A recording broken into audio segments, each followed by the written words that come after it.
Olá, gente querida, bom dia, saúde e paz para todos vocês que nos acompanham através das redes sociais, também no site da TV, da Web TV Mato Grosso News.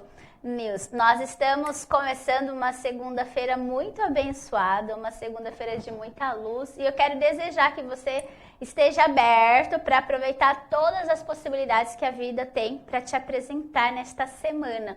Eu vou dar continuidade ao nosso programa lendo um poema que a nossa própria convidada de cunho autoral escreveu para nós e que o poema dela já nos ajuda muito a compreender os movimentos da vida.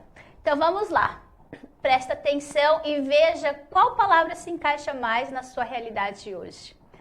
Só decora uma estrada de tanto passar por ela, de ter percorrido sua distância e observado suas curvas, seus defeitos e seus buracos.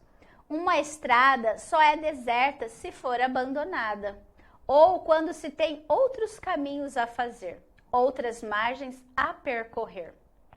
Uma estrada abandonada é carente de bichos, de flores e de gente. Gente também é estrada. Flávia Botelho. Com isso, eu já quero convidar você a conhecer a minha convidada de hoje, que é uma mulher extraordinária. A gente já estava aqui no estúdio, batendo um papo, conversando, dando risadas. E a Flávia é uma pessoa extremamente, assim, iluminada e especial, multifuncional, né, Flávia? Que passou por um caminho de dor, mas que fez desse caminho uma estrada, um caminho bem florido. E é por isso que ela está aqui hoje conosco. Seja bem-vinda no nosso podcast. Obrigada, bom dia a todos que estão nos ouvindo, né, nos assistindo através das redes sociais. Isso. Então, Flávia, acabei de ler um poema seu. Já sei que você trabalha com estética, com design de sobrancelha. Já tô vendo que você é uma poetisa. Quem mais que é a Flávia? Quem é a Flávia Botelho? Bom, eu acho que a gente nunca sabe quem a gente é realmente, né? Tem um poema meu que eu falo assim, não sei quantas almas tenho, né? A cada instante mudei. Porque a gente é uma coisa hoje, mas amanhã a gente pode se tornar uma outra pessoa através de conhecimentos, né, pensamentos, reflexões. Eu me chamo Flávia Botelho, eu tenho 47 anos, eu me formei em letras aqui na UFMT e fiz pós-graduação também em literatura, literatura e português, mas fui professora de História da Arte por muitos anos, né, na rede particular de Rondonópolis e na UFMT também, por 1 ano e meio, substituta, né? E na Unic, no curso de letras. Meu Deus. Mas, em 2009, eu tive um sonho onde eu fazia sobrancelha. Um sonho dormindo ou um sonho acordado? Um sonho dormindo, um sonho dormindo. Eu acordei e no café da manhã eu falei que havia sonhado que eu passava num corredor e que tinha muita gente nesse lugar, era como se fosse um evento, e eu passei no corredor e as pessoas falavam assim, eu ouvia baixinho, ela é a Flávia Botelho, ela faz sobrancelha. E assim, todo mundo, né, chacota, né, fala assim, você é louca? Como que vai ficar bonita, rica? E eu não sou rica, gente, eu só tô... No sonho eu era uma mulher, né, altiva, tal, e eu estava passando por uma depressão naquele ano. Eu estava muito descontente com a minha profissão, né? Não da literatura, porque eu falo de literatura e de poesia até hoje, eu componho até hoje. Mas a minha depressão era falar para quem não queria me ouvir. Esse era a dor que eu sentia como professora naquele período. Eu estava numa sala de aula com 40 alunos e os olhos deles não estavam em mim. Então eu me sentia assim, para que eu estou falando isso para as pessoas que não querem me ouvir? Ou seja, tem um conteúdo super bacana, importante, sim, mas que não está sendo valorizado. E não é mais, e não é, infelizmente, né? Eram poucos alunos que me davam um feedback. Nossa, professora, aquela aula foi boa. Nossa, professora, se não fosse aquela análise daquela obra, eu não tinha passado no vestibular, porque caiu tal obra do Picasso, de Rembrandt e tal. Então, assim, eu não via, eu não estava vendo o resultado do meu trabalho. Então, aquilo me deprimiu e eu tive uma crise de depressão e resolvi sair da sala de aula e fiz um curso de design de sobrancelha, de micropigmentação. Foi quando eu abri, na minha casa ali mesmo, um estúdiozinho bem simples e fui atendendo. E aí, com um ano e meio, eu já estava fora da sala de aula, trabalhando com micropigmentação. E aí, quando você fez essa transição de carreira, como é que você se sentiu? Você teve apoio? Porque, nossa, você estudou tanto tempo para poder trocar de profissão. Como é que foi essa recepção das pessoas? Foi engraçado, porque eu ouvi, assim, das pessoas, deixa essa profissão para mulher que não estudou. Vai fazer Eu tinha passado no mestrado em Cuiabá. Olha. Eu dava aula na Unic, a Unic exigia que tivesse pelo menos o mestrado para continuar dando aula lá, né? E aí eu fiz o teste de proficiência, fiz a prova, tinha passado. E no meio desse percurso eu vou e tenho esse sonho e eu falo, gente, eu acho que é uma porta que vai se abrir para mim, vão ver, né? E as pessoas falavam que não, que onde já se viu, nem você se arruma, nem você faz sobrancelha. E eu tinha tido uma discussão com uma aluna na sala de aula que ela não queria comprar um livro para fazer uma prova. E ela estava com o cabelo, né, na chapinha. E eu falei assim, quanto você pagou para fazer esse cabelo? E ela, R$200, professora. Eu falei, então, e o livro que eu estou pedindo custa 20. Ela, mas eu prefiro pagar 200 no meu cabelo do que 20 no livro. Eu falei assim, tá aí. É isso mesmo, eu vou mexer com beleza. Ou seja, você foi pegando todas as pistas, conectando para aquilo que já estava dentro. Aí eu falei assim, olha, é isso mesmo. Então, assim, já que eu não consigo transmitir a poesia, a literatura para as pessoas, eu vou transmitir a beleza, que não deixa de ser uma arte. Então, na verdade, eu me sinto artista quando eu estou fazendo sobrancelha. Que lindo. E realmente gente. Vai tentar fazer uma sobrancelha. E assim, eu ganho, assim, eu me sustento com a sobrancelha. A música e a poesia, eu não ganho nada. Eu faço com muito prazer. E, claro, né, até a nossa conversa no bastidor, de repente eu possa vir a ter uma renda com a literatura. Mas, no momento, a minha renda é da micropigmentação. Hoje você se sente realizada com a sua profissão? Sim, você sente que você consegue encantar as pessoas com aquilo que você faz? Sim, eu acredito assim que quando uma pessoa me procura para fazer sobrancelha, ou os olhos, ou a boca, ela de certa forma está buscando um artista para fazer aquilo nela. Porque é algo que vai ficar. Não vai se entregar na mão de qualquer pessoa, amador, pelo amor de Deus. Então assim, eu acabo transferindo eu faço o contrário. Na literatura, eu vejo uma obra e escrevo sobre ela. E na pessoa, eu leio a pessoa e faço aquilo que eu acho que fica bonito nela e deixo ela mais bonita. Mais harmoniosa, um rosto, né? Então, não deixo de aplicar aquilo que eu gosto, que é a estética e a literatura ao mesmo tempo. E isso casa muito com o que você disse, né, Flávia, no início, assim, eu nunca sei quem eu sou, porque eu posso estar me descobrindo através do conhecimento, desenvolvendo habilidades, né? E é bonito quando as pessoas têm essa liberdade. Porque às vezes nós temos algumas crenças que nos limitam. Então eu nasci assim, vou morrer assim. E se eu me dou essa liberdade de me conhecer, de descobrir, de ir atrás, de desenvolver habilidades, eu tenho um caminho muito vasto pela frente, né? Sim, eu sempre falo assim, eu tenho uma filha, né, de 27 anos, e às vezes ela fica assim, eu não sei o que eu vou fazer, quando eu era mais jovem. Eu falei assim, gente, eu não sei dizer, porque eu sempre fiz o que eu amava. Então, assim, quando eu dei aula, eu amava dar aula. Eu tive um problema de depressão, mas eu não deixei a literatura. Eu continuei compondo, eu continuei estudando, mas era aquela ambiência de falta de interesse dos alunos que me frustrou. Não a literatura, não o licionar. Porque se encher uma sala com 1000 pessoas e quiser falar de literatura, eu falo para as 1000 pessoas. Porque elas querem ouvir. Agora, se me colocar diante de 2 alunos que não querem me ouvir, eu não vou ter prazer nenhum. Sim. E quando eu fui para sobrancelha, a mesma coisa. Eu amo fazer sobrancelha. Eu gosto de cozinhar. Se eu tiver que fazer comida para vender, eu vou gostar. Eu sou desenhista, eu também vou fazer. Então, assim, eu não vou fazer nada. Eu não vou sair da minha casa para trabalhar em algo que eu não gosto. Perfeito. Né? Eu brinco assim, se nada der certo, eu vou pra praia fazer tatuagem de rena.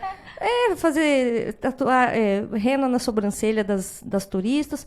Nada que eu vier a fazer, eu vou fazer sem eu querer, sem eu gostar, sem ter vontade. Eu não vou. Não vou. Hoje eu não faço, né? Nunca fiz, nem não vou fazer. Flávia, e essa autoconfiança, ela vem da valorização do ser, né? De quem eu sou. Sim. Porque assim, eu particularmente acho bonito essa sua expressão e você me transmite essa confiança, sabe? Eu tenho um produto, meu produto é bom, mas eu vou fazer para quem realmente tem interesse. Ou seja, eu não vou ficar empurrando com a barriga, as pessoas não querem, ou a ambiência não é agradável, mas eu vou ficar me arrastando ali. Não! Então, assim, é interessante a gente saber que existem caminhos, que existem percursos. Eu não estou feliz se não conecta, se não me faz sentir melhor, se não me faz me sentir uma pessoa realizada e útil. Eu vou vender na praia, mas eu vou fazer alguma coisa que contemple a minha existência. Eu acho assim, se não me toca... Tem uma frase da Frida Kahlo que ela fala assim, se não houver amor, não te demores. Então, assim, por que eu vou ficar num lugar onde eu não tenho amor, onde eu não tenho afeto, onde eu não tenho prazer? Isso eu digo nas relações, eu digo isso nas amizades, digo isso no trabalho. Você é psicólogo, eu imagino que chega uma pessoa lá e fala assim, ai, meu chefe, ai, meu trabalho, eu odeio meu trabalho, eu odeio meu chefe, eu odeio meu gerente. Gente, isso é horrível. Acaba com a alma da pessoa. Até com a ambiência, né? Sim. Porque uma pessoa que trabalhar não tá só por dinheiro? Não. A gente tem que trabalhar por amor. Porque quando você trabalha por amor, você se diverte. Eu não me canso trabalhando. Não me canso. Eu sinto dor. Mas a dor, nós vamos falar já sobre a dor. Eu sinto dor física, mas emocional, não. Aquele emocional de estar onde eu não queria estar, fazendo o que eu não queria fazer, eu não tenho. Ou seja, de ficar prostrada ali, contemplando a dor como um bichinho de estimação, não é você. Não. Eu brinco assim, se um dia eu não tiver... Ai, não dou conta mais de fazer sobrancelha, eu tenho ler, dort, minha mão não aguenta mais, eu vou fazer qualquer outra coisa que diminua o uso das minhas mãos, mas eu vou fazer. Nem que for licionar, que daí eu uso só os lábios, né? Só a boca, a língua. E hoje, com tanta tecnologia, né, Flávia? Você vai lá e fala e o próprio computador vai digitando. Não tem desculpa. Pra tudo se dá um jeito. Pra tudo se dá um jeito, né? O importante é você fazer o que você quer. Eu não me colocaria atrás de um computador numa área contábil, administrativa, porque não me agrada. Então, não é uma saída para mim no futuro. Aposentei, vou trabalhar de administradora numa empresa. Não. Contar dinheiro e nota fiscal não é comigo. Não. Então... Também só faria se realmente precisasse mesmo. Não, eu ia achar eu ia fazer artesanato. Eu não sei, tem um amigo meu, ele é escultor e ele é pintor na Chapada. Um rapazinho, eu conheci porque eu me hospedei num chalé lá de uma amiga minha e tinha uma obra, coisa mais linda, uma Buda deitada nos bambuzais, e eu escrevi um poema para a obra e ela, né, mandou para ele, falou, olha, eu tive uma hóspede aqui, escreveu esse poema para sua obra, e a gente entrou em contato. Então, assim, ele tem uma alma, eu falo assim, deve ser meu filho, né, de alguma forma, porque assim, a alma dele é desse jeito. Hoje ele está trabalhando ele e o pai trabalham com excursões lá na Chapada, né? Então, assim, é um rapaz com uma alma artística muito linda, mas que também não se encontrou financeiramente na literatura. E aí, de vez em quando, ele fala assim, ô poeta, eles me chamam de poeta, ô poeta, vem aqui, vai ter uma festa aqui na Chapada e você vende seus poemas na praça. Não rola, deixa isso para mais para frente. Então, assim, a gente encontra. Não adianta, a gente encontra uma saída quando precisa. Mas tem que encontrar uma saída agradável. Que agrade. Sim. Flávia, aproveitando até o seu poema que eu achei maravilhoso e que eu me identifiquei muito, porque hoje eu tenho essa clareza, né? Que a vida se encontra no caminho, né? Se fazendo. Então, você disse, olha, faça alguma coisa que você gosta, né? Vai procurar. mas às vezes a pessoa ainda não sabe o que ela gosta. Ou às vezes tanto medo ou tantas crenças acaba deixando a pessoa cega para sua realidade, para aquilo que é do teu interior. E aí eu digo assim, ó, começa com alguma coisa. Faça alguma coisa, só não fique inútil, só não fique parado, porque no caminho você se descobre. E é lindo de se ver o movimento da vida, porque assim, às vezes você tá num caminho que parece que não vai te levar a lugar nenhum, que não tem nada a ver com você. E de repente, através daquele caminho que você conhece uma pessoa, você se conecta com uma aluna que disse, eu não quero gastar R$20 com o livro, eu quero pintar meus cabelos. Olha a conexão que a vida dá de oportunidade. Então, assim, o que eu digo, sabe, até mesmo sobre o seu poema, não fique parado, faça alguma coisa, comece. No caminho, você vai se encontrando. Agora, quando a gente fica cultuando a nossa inutilidade, as nossas dores, as nossas tristezas, a gente fica prostrado como que numa poça d'água sem movimento, enchendo de bichos e lixos e coisas ruins. Não, a gente tem que ser como o rio que flui. A gente se encontra pelo caminho. Sim. Você falou inútil, né? Tem um livro, O Inferno de Dante. É um livro maravilhoso. Tem um filme também? Tem. O mesmo? Ou não? Não sei porque eu não assisti o filme. Tá, eu só li esse livro há 30 anos atrás. Certo. Né? Tem uma praça que as pessoas ficam lá, à toa, jogadas. E um personagem, que eu não me lembro o nome, fala assim, quem são eles? Aí o escritor fala assim, esses são os inúteis. Então, assim, quem é inútil vai ficar sempre à parte na sociedade. Então, se a gente se transferir para o mundo de hoje, seria uma praça cheia de pessoas que, infelizmente, não se encontraram, né? Às vezes você encontra um andarilho, a gente chama de mendigo, tal, vai ver um usuário de droga, vai ver um médico, um advogado. Sim, ele tem uma profissão, mas ele não se encontrou. Então, ele está na Praça de Dante, né? A Praça dos Inúteis. Porque por mais que você tenha uma formação, às vezes a sua formação não te leva a lugar nenhum. Você só tem um canudo universitário, mas não te levou a lugar nenhum. E hoje é o que tem muito, né?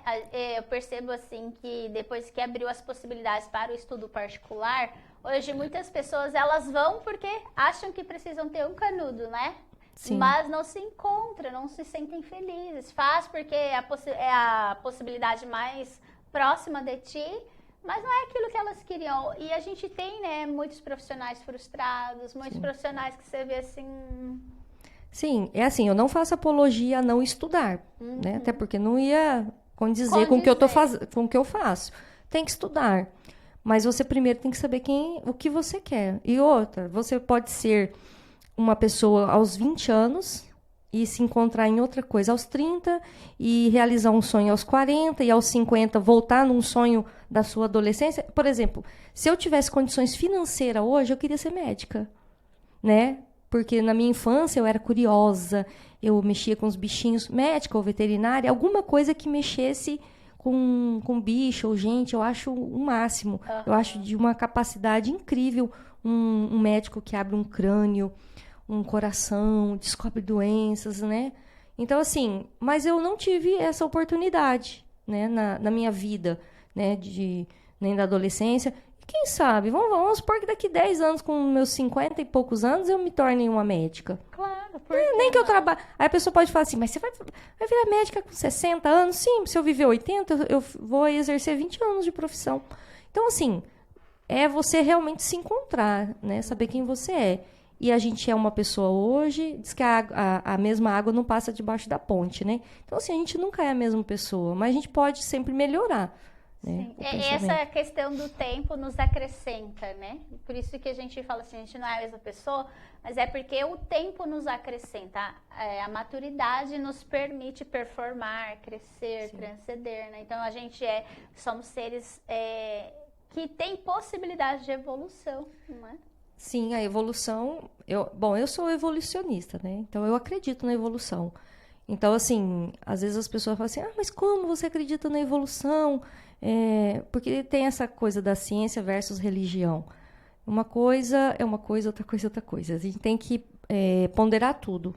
Nosso mundo, ele é muito amplo, ele é muito diverso. Então, assim, são questões que cada um tem que realmente buscar, na ciência e na religião aquilo que é melhor. Se te tocar, é aquilo ali, né? Se o teu coração vibrar por aquilo, é aquilo, né? Eu não deixo passar. Eu já sofri muito, assim, no silêncio.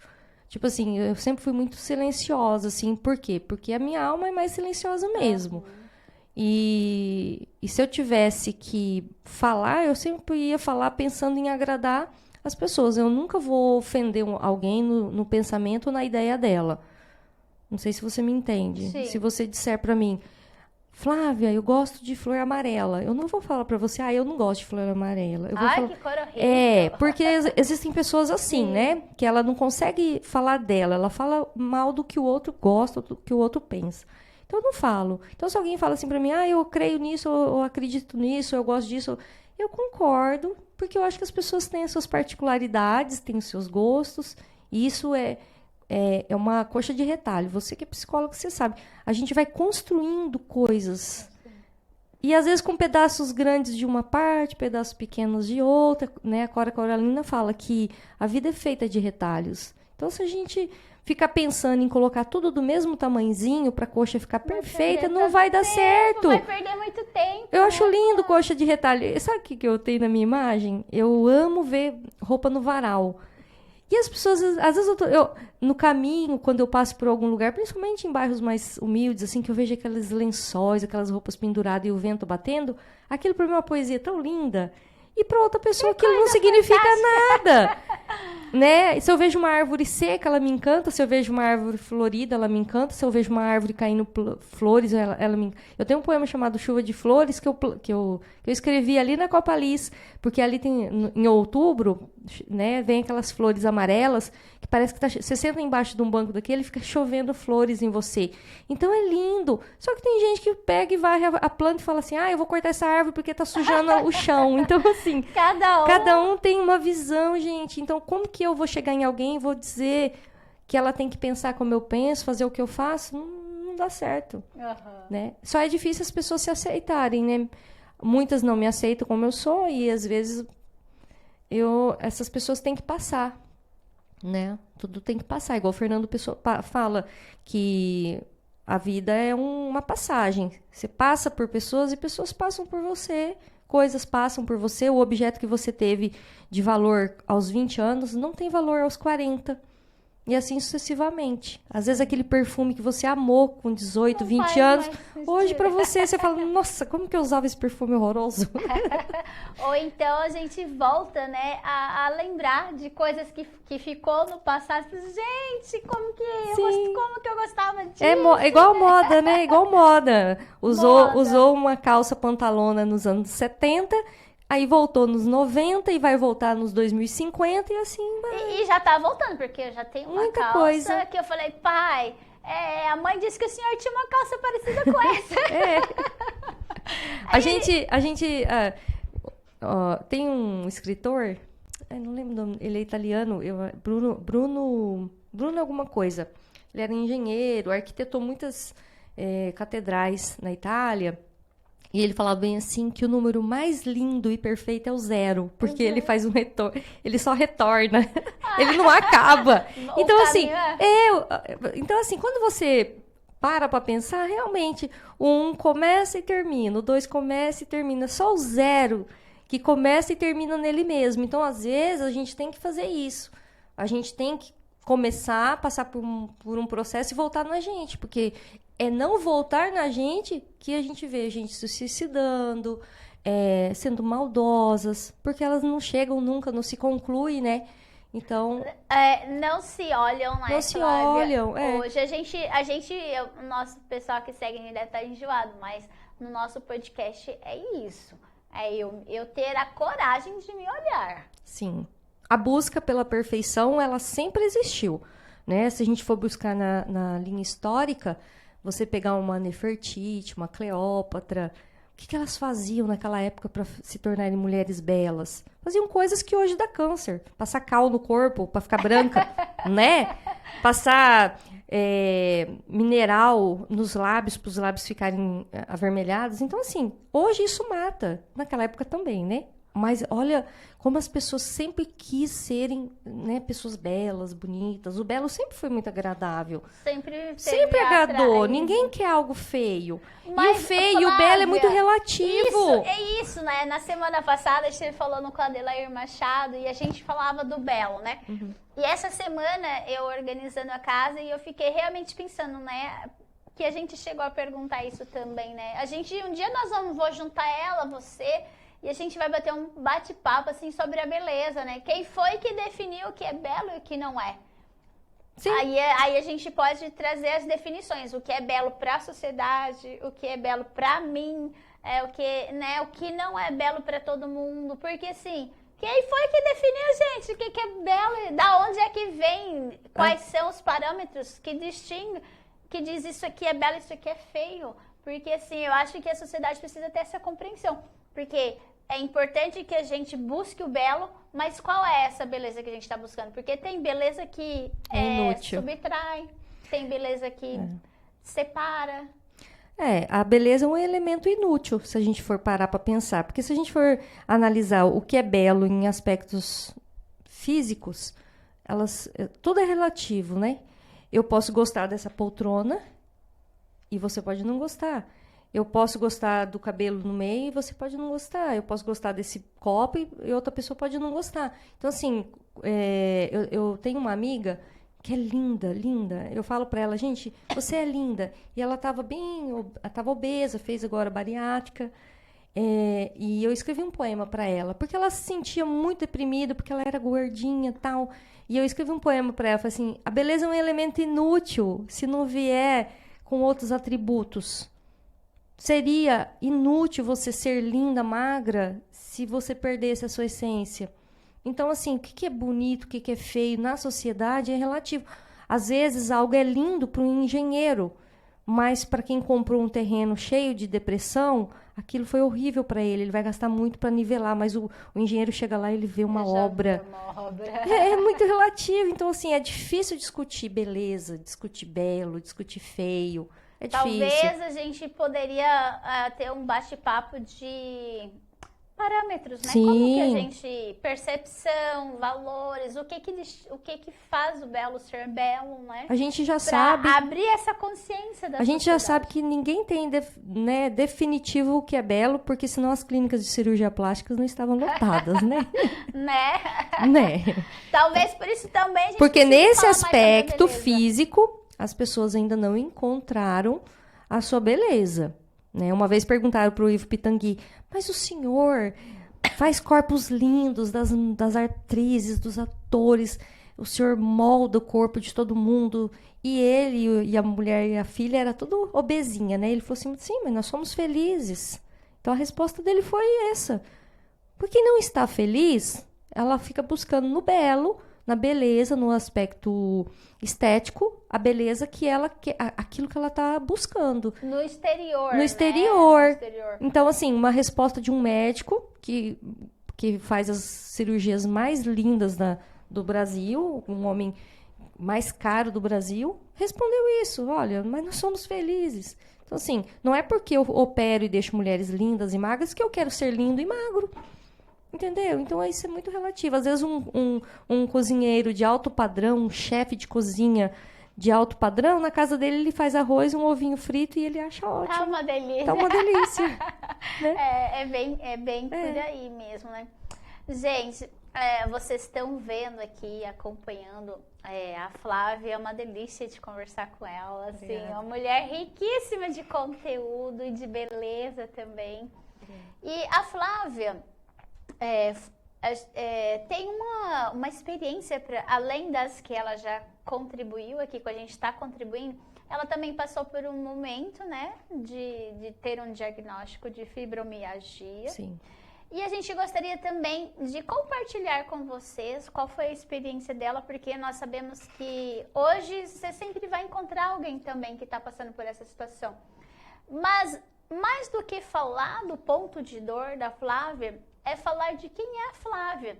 Então, assim, mesmo tendo uma dor física, olha quantas coisas lindas, né? Então, assim, eu sempre digo, nós não somos a doença. Não. Ela não pode definir a gente, ela não né? pode definir. A gente, às vezes, a gente já se apresenta, eu sou isso, eu sou com as nossas doenças. E eu falo, gente, não é isso, né? A doença, ela pode ser um detalhe, um ponto na nossa vida, de tudo aquilo que nós somos. É uma curva da estrada. Sim, uma curva na estrada. É. Então, assim, a doença ou os diagnósticos, eles não podem nos definir. Sim. Falando da fibromialgia, em 2013, quando eu tive a primeira crise aguda, eu achei que o meu mundo ia acabar. Eu falei, nossa, agora lascou, né? Eu não conseguia andar. E assim, aquela busca incessante pelo diagnóstico, e você vai para um médico e vai para o outro. Naquela época eu gastei muito, corri muito, até que chegou um momento que aí em Rondonópolis eu não conseguia achar uma resposta. E saí daqui e fui para Campinas. Minha família me levou para lá. Naquela época, em 2013, de última hora, assim, era caro uma passagem de avião. Então, a minha família se reuniu e falou, não, vem para cá. E minha irmã já trabalhava no hospital lá, era enfermeira, e conversou com os médicos, explicou que eu já estava há quase 3 meses com muita dor, não estava conseguindo andar, tinha emagrecido bastante, estava com uma dor difusa muito grande, porque a fibromialgia, ela é terrível, ela faz você se sentir amassada, moída, porque assim, eu sentia dor nos braços hoje, de manhã, quando chegava no meio do dia, eu sentia dor nos braços e nas pernas, quando chegava à noite, eu sentia quadril, ombro, mão, ela anda. Passeasse. Isso, ela anda. E nessa crise de 2013, ela foi tão forte que coincidiu de eu pegar uma bactéria chamada Epstein-Barr. Um vírus, não bactéria, um vírus chamado Epstein-Barr, um parente do herpes. Eu tinha viajado para fazer um curso e provavelmente eu peguei essa doença em algum... E ele, assim, é um vírus, é um herpes, só que chama Epstein-Barr. E eu não sabia, porque os médicos aqui não tinham pedido nenhum exame para detectar se eu estava contaminada com alguma coisa. Parecia dengue, mas era uma coisa que não sarava. Não sarava. E eu fui para reumatologista, eu fui para infectologista e ninguém se atentou em investigar se eu estava com alguma coisa. E quando eu fui para São Paulo, fizeram tem que saber o que essa mulher tem. A mulher não anda. A mulher emagrecendo. Você não estava andando de tantas dores? Eu não estava andando bem mais. Eu estava muito cansada, muito fadigada. Eu sentia que eu estava sendo esvaziada, assim. Eu não tinha mais o que dizer para as pessoas, para os médicos. Porque você vai para o infectologista, o melhor da cidade, ele zoou da minha cara. Falou que que eu não tinha cara de doente. Nossa. Eu não tinha cara de doente. Ô, Flávia, só aproveitando essa deixa, né, pessoal, muitas pessoas estão ao nosso lado e aí vai passar despercebido, pessoas estão adoecendo, porque hoje a doença, ela não é vista mais só como uma pessoa acabada, delimitada, né? Então, assim, tem pessoas tentando levar a vida, mas que estão doentes por dentro, às vezes não querem falar, não querem pedir ajuda, e aí só... quando já está no topo, né, já não tem mais para onde ir, daí a pessoa já perde as suas forças. Então, assim, muita atenção, né, assim, gente, não julgar o sentimento da pessoa pela aparência dela somente. E em relação à fibromialgia, não desmerecendo nenhuma outra doença que é grave e tal, mas assim, as pessoas... olha e fala assim, nossa, mas você não parece que sente dor, você faz academia, você trabalha, você é feliz, você ri, você compõe, você é ativa, mas o fibromialgico, eu optei em ser assim, mas eu conheço fibromialgicos que estão acamados, debilitados. Então, assim, as pessoas pensam que um fibromialgico tem que transparecer doença, tem que estar abatido, tem que estar feio, acabado, e não é assim. Nós sentimos dores, muitas dores, todos os dias, quase o ano inteiro. Mas, se eu deixar que isso me afete, eu vou deixar de ser essa Flávia que eu sou. É óbvio que vai ter momentos, vai ter dias que eu vou estar chorando, que eu vou estar triste, que eu vou estar revoltada, vou estar desanimada, mas não são todos. Se você me pegar numa crise, por exemplo, eu tive uma crise agora de agosto a dezembro. Você sabe o que é ficar 4, 5 meses com dor? Nossa. Todos os dias. E os remédios? Não, eu já estava assim, o que aconteceu? Há 10 anos buscando medicação, encontrei pessoas muito boas que me ajudaram muito. A doutora Ângela Miranda, aqui, reumatologista, uma doutora lá que me tratou em Campinas, Nádia Skin Cariol, uma mulher já idosa, trabalha com dores há 30 anos. Então, assim, só que o especialista em dor é diferente do reumatologista. Então, assim, eu fui muito bem cuidada pelos reumatologistas que eu encontrei, a doutora Juliane aqui. Só que eles não são especialistas em dor. E quando, agora que eu cheguei nessa fase de uma última crise que eu tive, eu sofri muito, porque nenhuma medicação já fazia efeito mais em mim. Nossa. Eu estava tomando Tramal, 100 miligramas, Venal, durava 4 horas, 5 horas de alívio de dor, e ainda assim eu tinha reflexo de dor. Tramal de 6 em 6 horas, 50 miligramas, Paco, Revange. Então, não fazia mais efeito em mim. Sobrava o quê? Morfina. Morfina, eu fui 2 vezes para morfina. Uma dor que eu tive de costeocondite, é uma inflamação no músculo do peito, do lado do coração. É como se eu estivesse infartando. Você imagina uma cãibra na panturrilha, no coração. Nossa. Putz, grilo, é um trem que você fala assim, agora eu vou morrer. E assim, nada... É aquela sensação da morte chegando A sensação próximo. da morte. E assim, eu tive pessoas muito boas que atravessaram o meu caminho, que me ajudaram em algumas crises que eu tive ao longo desses 10 anos. A doutora Jaqueline Martiniano, sempre que pôde, me ajudou, da forma que até, sabe, não só como médica, como uma irmã mesmo, uma cuidadora. Então, assim, a doutora Ângela... e outros médicos também que eu conheci, que sempre me ajudou nessa questão da dor. Mas essa última crise que eu tive foi de peito, né, costeocondite, e eu tive uma inflamação no quadril. E você imagina, o quadril é o centro do meu corpo, então eu tinha que sentar para trabalhar, eu tenho que usar o quadril para andar.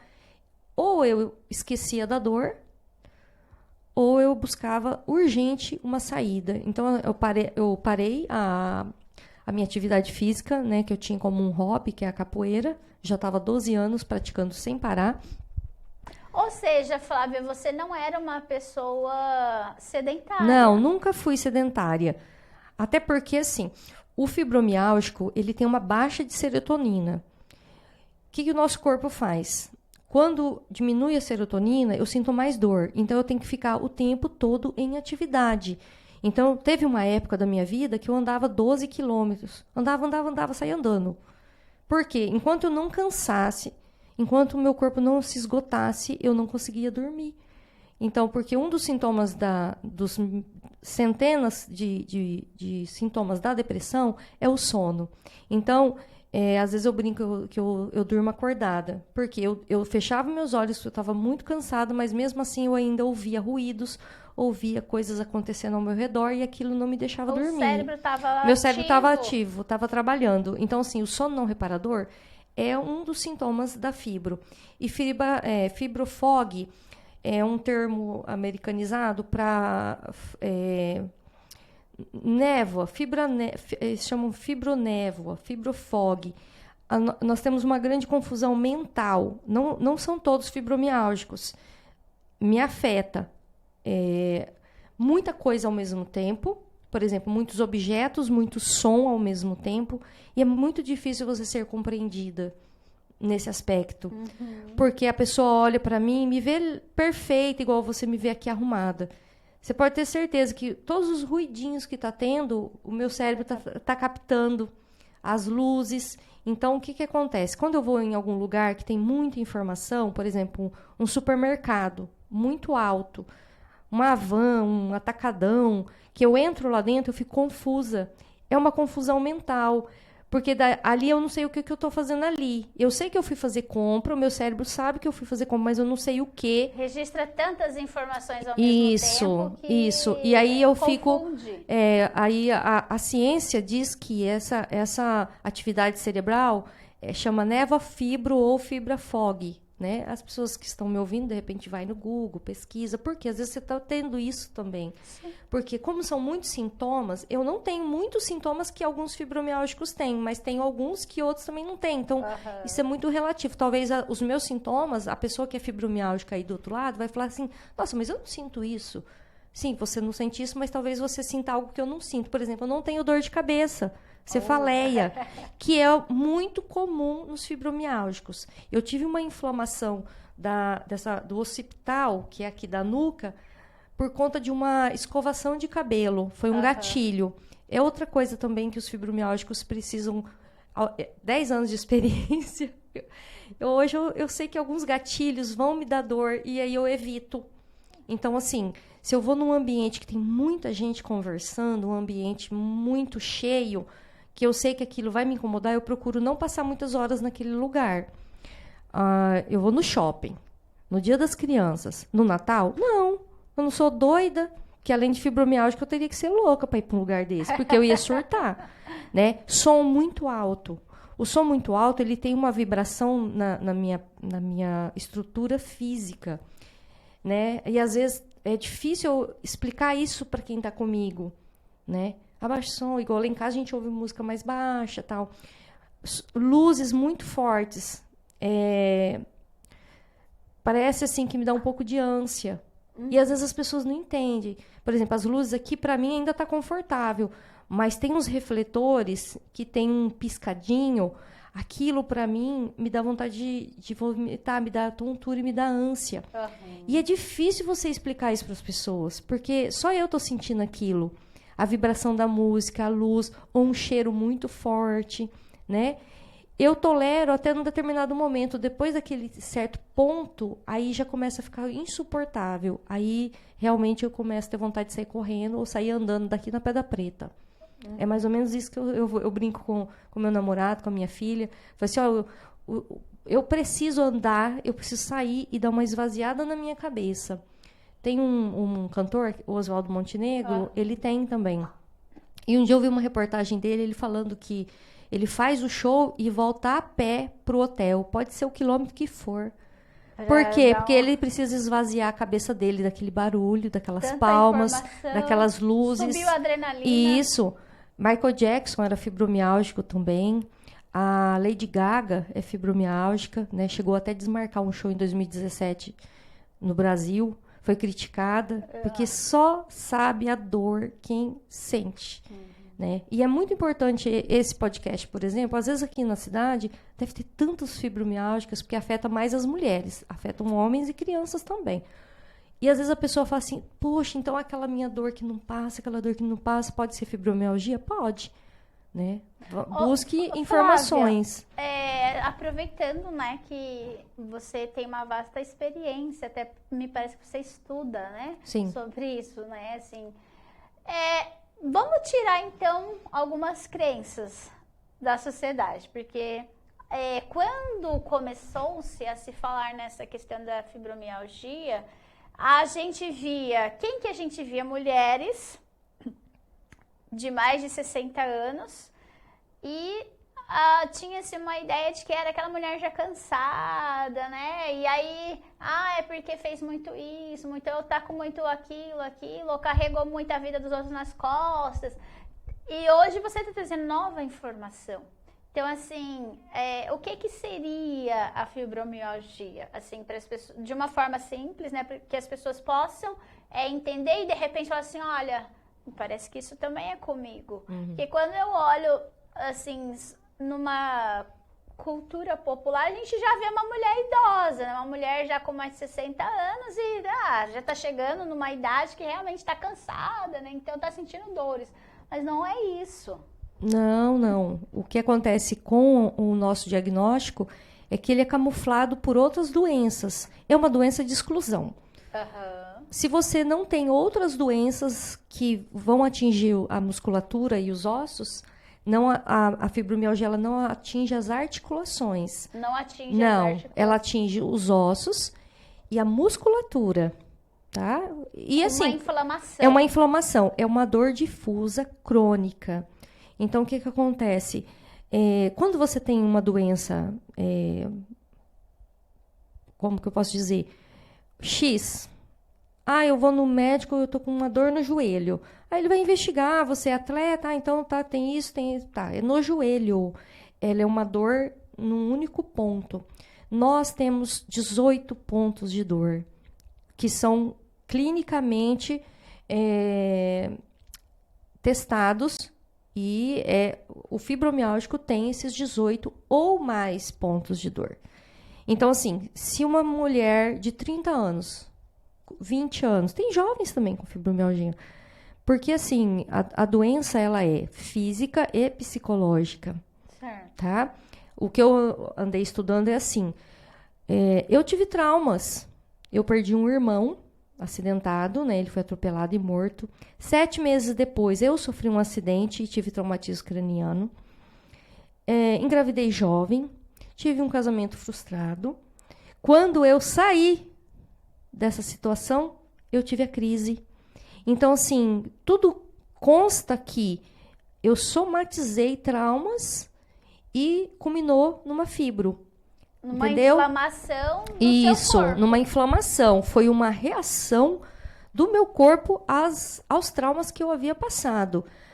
Pode ser um parto, pode ser uma queda de bicicleta. Uma criança cai e, a partir daquele momento, daquele trauma físico e psicológico que aquela criança sofreu, ela desencadeia uma série de dor que o pai e a mãe ficam buscando, é fibro.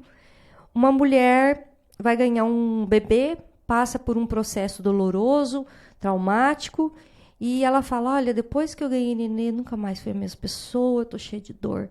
Pode ser uma separação, pode ser uma perda, né, uma morte na família, pode ser uma falência.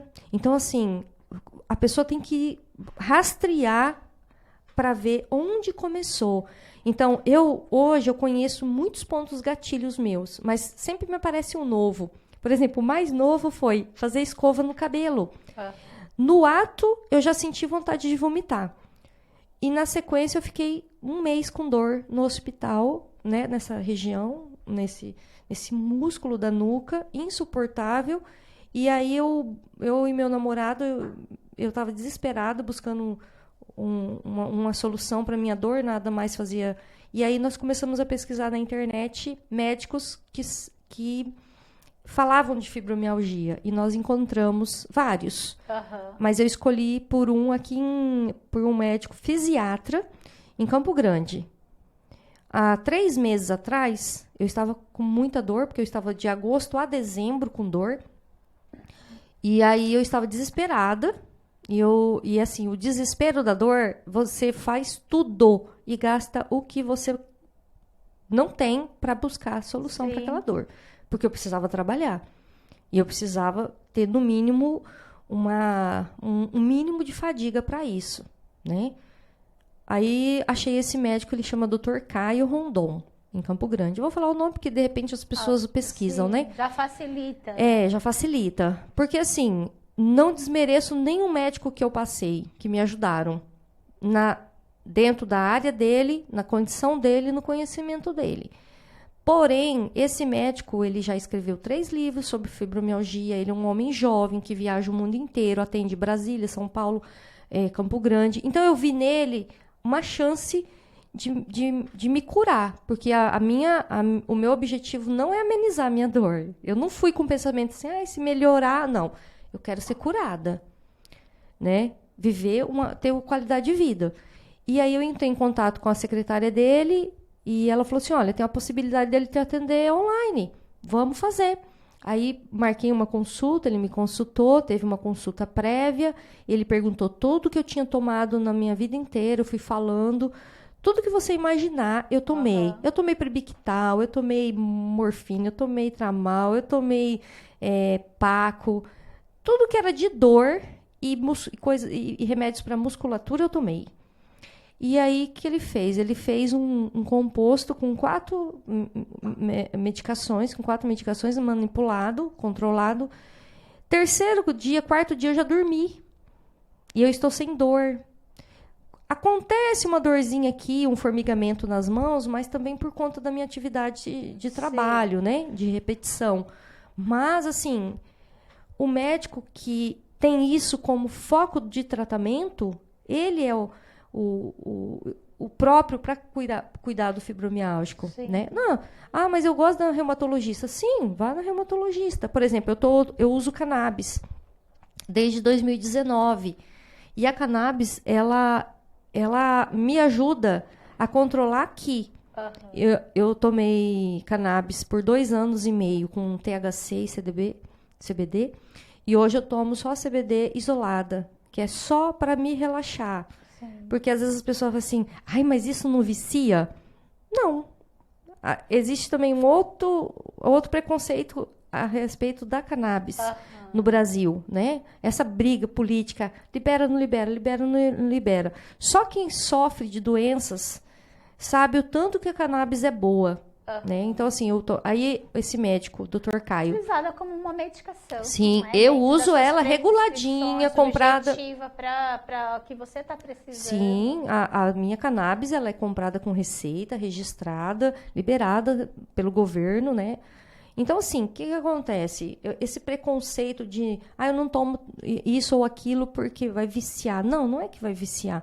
A cannabis, ela controla a minha cabeça, minha mente, o meu corpo. Você imagina uma pessoa sentir dor 4, 5 meses, todos os dias, todos. A gente sente uma dor de dente, uma dor na cabeça, parece que o mundo está acabando. Imagina uma pessoa com ter uma dor. E assim, cada gatilho que eu tive foi muito, assim, bati uma vez o meu quadril numa quina de um banco no ônibus.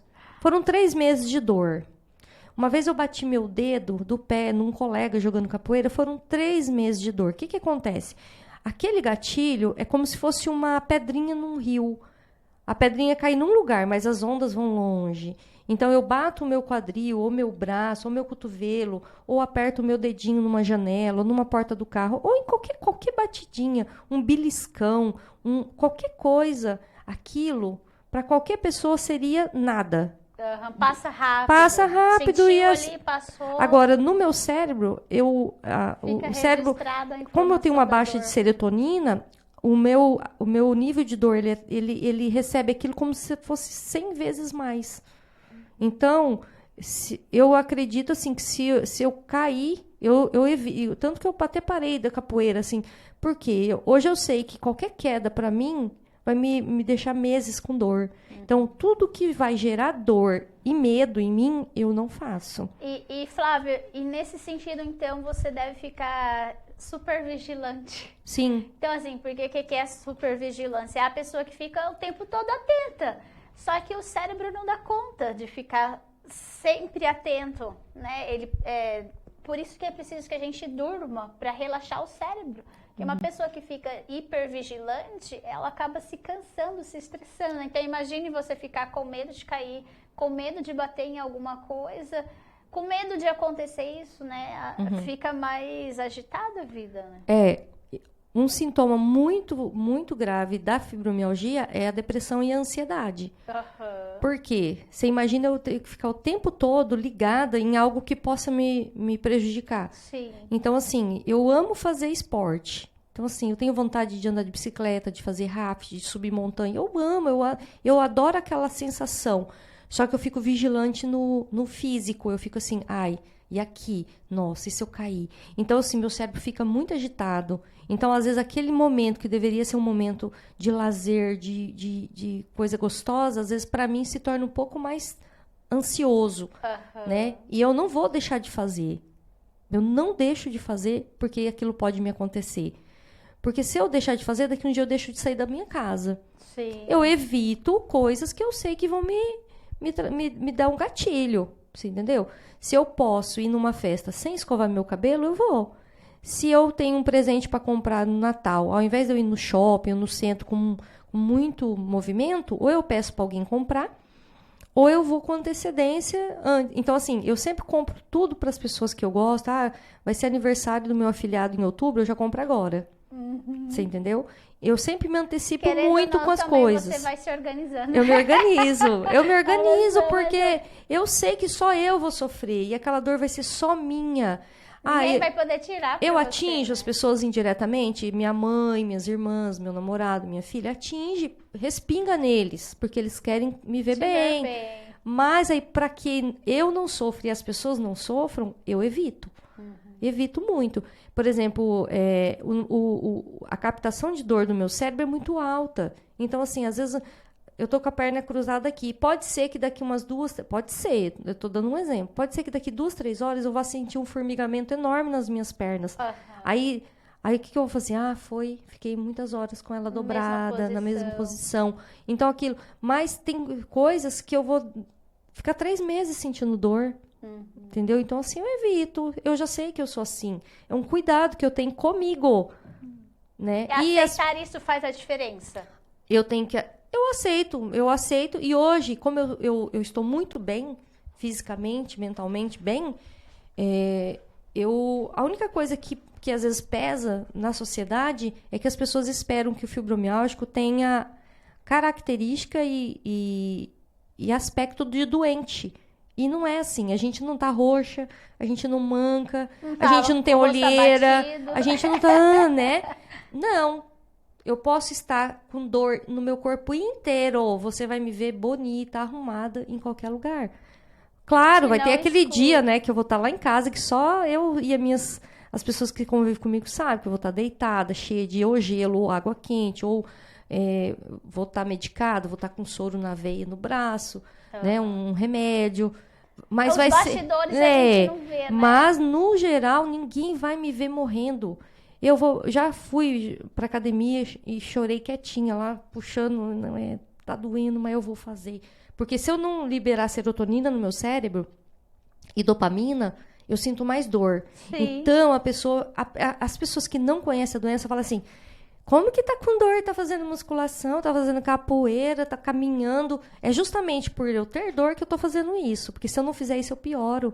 Gente, olha, o podcast eu acho que ele é muito rico por conta disso, porque a gente abre possibilidade de informação. Informação é conhecimento, e conhecimento liberta, te prepara para lidar com a realidade. Então, assim, nós somos ignorantes de informação, Flávia, porque a nossa mente, ela tende a criar caixinhas. E aí, quando cria caixinhas, a gente pensa naquela caixinha. E para pensar fora da caixinha, nós precisamos de momentos como esse. Sim. Onde pessoas como você tenham coragem de se expor. Né? De expor a sua história, de expor a sua luta, as suas conquistas, as suas alegrias. Então, assim, estou muito feliz de ter você aqui. Obrigada, e eu acredito que a gente precisa voltar para dar continuidade. Porque é um tema que, por mais que a gente ouve falar... Mas eu tenho muita certeza que ainda é de uma forma muito crua. E a tua história de vida, a sua garra, a sua luta, ela vai ajudar muitas outras pessoas que às vezes acham que porque ela está sentindo dor, ela precisa viver da dor. Né? Então, o que você acha da gente voltar para falar mais? Vamos voltar. Já passou os 50 minutos? Já passou os 50 minutos. Que rápido. Então, vamos voltar. Tem muita coisa da fibro. Por exemplo, hoje eu tô com o rosto mais arredondado. Então, assim, a gente chama de síndrome da lua cheia, né? É mesmo? Você tá com o rosto arredondado? Hoje eu tô vendo na tela que o meu rosto tá redondo. Desde ontem ele tá redondo. Então, assim, mais tarde eu vou tirar uma foto e te mando. Se eu ficar algumas horas sem carboidrato e sem glúten, meu rosto vai voltar ao normal. Então, assim, às vezes a pessoa fala assim, nossa, eu te vi na foto, o rosto fininho, agora eu tô vendo que você tem o rosto arredondado. Eu falei, não tenho rosto arredondado, meu rosto é fino. Ele arredonda por causa da síndrome, né, da lua cheia. O glúten e o carboidrato faz meu rosto, meu corpo dar uma arredondada. Depois ele murcha, né? Esse dia eu tava bem arredondada na barriga, estufada. Aí depois volta ao normal. Então, assim, às vezes as pessoas têm os sintomas, mas não sabem do que se trata. Às vezes ela já sabe que ela é fibromialgica, mas ela não sabe que aquele cheiro que incomoda ela, que dá ânsia, é da fibro. Ela não sabe que aquela confusão mental num supermercado é da fibro. Ela não sabe que a vibração corporal dela num som alto é da fibro. Não sabe, porque não tem conhecimento. Porque, às vezes, a pessoa também não tem a curiosidade de buscar, né? Sim. Ela se aceita doente. Eu não me aceito doente. Eu sei que eu tenho uma doença crônica, né? Que diz que não tem cura, mas... na minha cabeça eu tenho que buscar que eu estou curada. Se eu estou curada para sempre, não sei, mas nesse momento eu estou curada, porque eu não estou sentindo dor. Que bom! Né? E eu vejo muito que a sua cura, por mais que você esteja aí sentindo dor, né? Que só você sabe o que você está passando, até mesmo para estar aqui hoje. Mas eu sinto muito forte que a sua cura, ela vem pela mente. Né? Tudo tá na mente, né? Ontem eu conversava com uma amiga, né, que ela fez uma atividade e ela conseguiu concluir a atividade, mas com muita dor. E ela, na escrita, ela falou assim, ai, eu me senti muito fraca. E eu falei pra ela, não, pode ser, é uma fraqueza de falta de alimentação, de energia, ok. Mas se sentir fraca porque você estava com dor, não. Né? Assim não, porque ela você é fibromialgia não foi fraca, também? você não foi fraca, você foi forte porque você conseguiu ir. Então, fraca é quem fica prostrado, não sai do lugar, né? Isso é fraqueza. E a gente vê na Flávia, assim, uma força mental, uma coisa, assim, inexplicável. Gente, a mente é tudo. A gente não pode descuidar da nossa cabeça. Eu tenho momentos de depressão, porque é da doença também. Sim. Até porque a fibromialgia pode ter essa ligação aos traumas, ao psicológico. Eu faço terapia. Mas, assim, hoje eu tô com uma vida... Tem tanta coisa para falar, né? Pena que passou rápido. Nós vamos voltar. Eu queria falar sobre os suplementos que o fibromialgico pode estar tomando, que melhora muito a vida dele. A glutamina, a mucuna. Eu encontrei a mucuna em artigos e eu não tomava, não sabia nem que existia. Ela aumenta a pressão dos músculos. Ela faz com que os músculos fiquem mais tempo segurando água, assim como faz a creatina. Então, assim, às vezes a pessoa fala assim, mas eu não tenho condição de comprar uma creatina boa, que custa 100 e pouco. Compra mucuna, R$35 para 30 dias, comprimido. Então, assim, tem muita informação. A glutamina também segura água no músculo, que é o que faz a gente murchar e ter essa fraqueza, essa fadiga. Não dá conta nem de levantar um lençol para forrar a cama, levantar uma coberta num varal. Então, assim, tem muita suplementação que a gente pode obter a custos baratos, assim, a baixo custo, que ajuda muito, né? Flávia, vamos fazer assim, então, vamos marcar para semana que vem você vir. Claro. Né? E a gente vai dar continuidade nesse bate-papo. E aí a gente pode até abrir uma caixinha de perguntas lá no nosso Instagram, nas nossas redes sociais, para que tenha também um direcionamento bem pontual do que as pessoas ainda não sabem, o que elas gostariam de saber e como é que nós podemos contribuir com as informações. Pode ser assim? Estou aberta para ajudar as pessoas. Então vamos ficar marcado, a gente já, ali depois a gente conversa um pouquinho, já marca para a gente dar continuidade. Sim, vamos ajudar essas pessoas, mulheres, homens, crianças, a entender a fibro, buscar ajuda e ser feliz, né? E ser feliz, que é o objetivo principal é ser feliz. E né? obrigada pelo espaço e estou aí à disposição. Então fica combinado, a gente volta para dar continuidade nesse assunto, né? E a gente vai lá para as redes sociais também conversar com vocês, para a gente ver se vocês têm perguntas mais pontuais. E eu quero agradecer a Flávia, olha esse presente que ela me trouxe. É o poema que a gente leu aqui no início, né? Gente, não para no caminho não, tá? Tem uma linda história aí para você construir pela frente. E por mais que tenha muitas curvas no nosso caminho, existe beleza na vida, existe coisas boas, dá para viver bem, dá para viver leve, dá para a gente encarar a nossa história e fazer a diferença, não é isso? Com certeza. Obrigada. Obrigada, minha linda. Obrigada, boa semana para todos. Boa semana para todos. Até mais.